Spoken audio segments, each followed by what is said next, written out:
The following occupational qualification is developed by the QCTO in partnership with industry for industry and is offered by accredited skills development providers. Each occupational qualification has 3 components: theory, practical, and work-based experience. This is to ensure that learners are ready and prepared to enter the workplace. This video looks at the occupational qualification of a chef. In today's busy world, where time has become more and more important, traditional restaurants and takeouts will always offer us that pleasant alternative to cooking at home. Food is vital for our nutrition, but it is also important culturally. In any type of function or celebration, in business and leisure, the main attraction is food. Cooking is all about understanding the ingredients, techniques, flavors, and of course, nutrition. Becoming a chef transcends the passion of cooking food, from the challenging, timiest preparation in bringing dishes together, adding that burst of flavor, to creating artistic presentations. Chefs are indispensable to the food business and the hospitality industry. They have the responsibilities of planning menus, supervising the preparation of dishes, as well as developing new recipes. Growth opportunities in the hospitality sector are immense, expanding options including deliveries, by introducing a variety of popular international cuisines into the local market.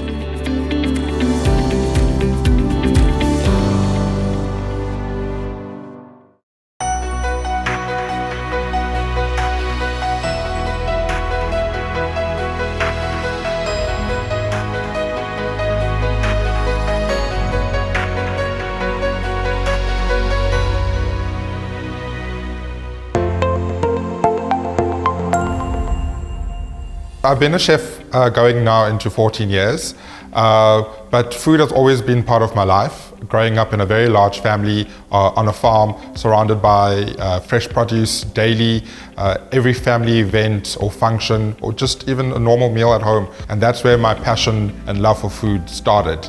After school, I followed a career into commerce, but while studying, I realized that it wasn't for me. So I decided to follow my passion, which has always been food. And that's when I started studying towards a culinary diploma.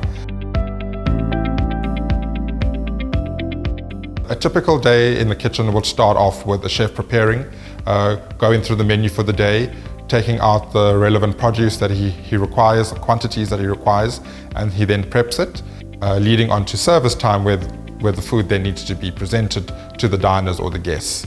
The basic rule of being a chef is to be prepared.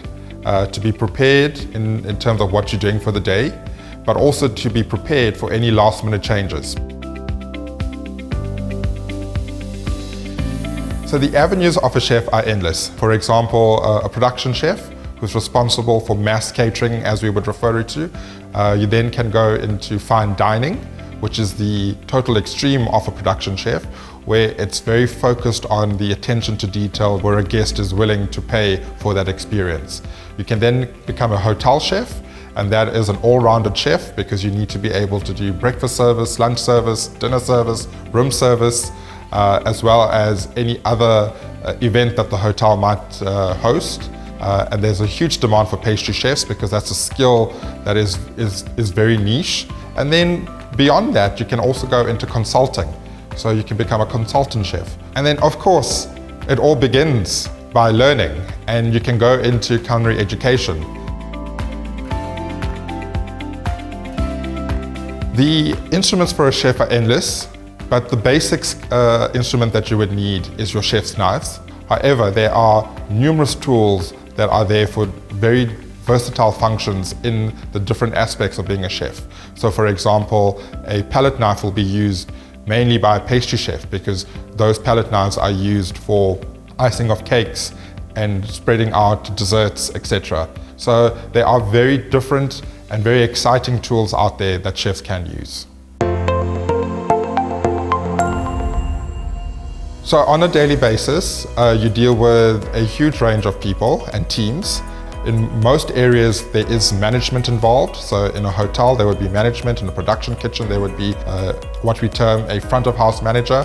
And then you've got the external factors that affect your business. So you would need to interact and speak to suppliers and producers and farmers to get in your stock. So the range is very vast and also puts the chef out there to improve on their communication skills as well.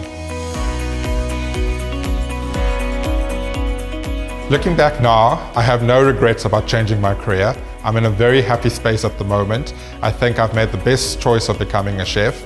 Being a chef, you learn on a daily basis, and there's still lots more to achieve. But the biggest highlight for me is becoming a director of the SA Chefs Association, purely because the portfolio that I hold within the association is youth-orientated. So that means I'm dealing with the young chefs in the industry.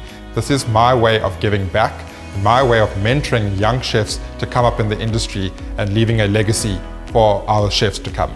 Everything about being a chef is interesting. You're very creative, and all the food that you cook, your passion, your emotion comes out onto a plate. There's no other job where you can actually say, I'm actually playing with my instruments and I'm playing with my ingredients. The challenging thing that I find as a chef, that as much as we're creative and as much as we're good at what we do, there's a lot of what we would term as back of house challenges, where you've got to be an analytical thinker.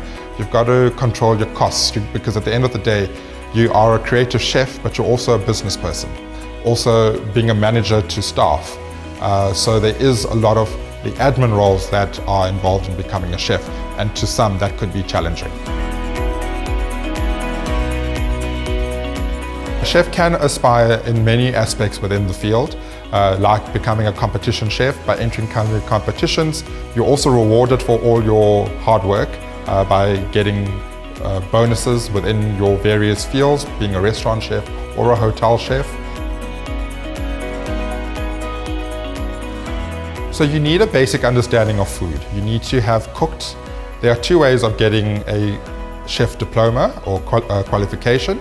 You can go into full-time study at a culinary school or a TVET college, or you can do an apprentice qualification, which is where you go directly into industry and work under a chef mentor in the industry, getting practical training, and then you would then do your theory on a part-time study basis. So besides the cooking, you would also need communication skills, because you are going to be communicating with a vast number of different people within your career. And as you move up the ranks within the industry, you would also need a basic mathematical or accounting background, so that you can understand finance, budgets, cost calculations in running your business or running your kitchen. And you also need to be able to manage people, because as you move up the ranks, you become a senior chef, and then one day you become an executive chef where you're managing teams of people. Chefs are very important in society because people need to eat, no matter where you are. Whether you're in school and rely on a canteen lunch, or you're in hospital where patients and staff need to be fed, or a mum that doesn't have time to cook dinner during the week. It's a quick call to a takeaway or a restaurant, and those meals are produced by chefs. Chefs are always in demand, so you can be guaranteed that there's always a job for you in the culinary industry.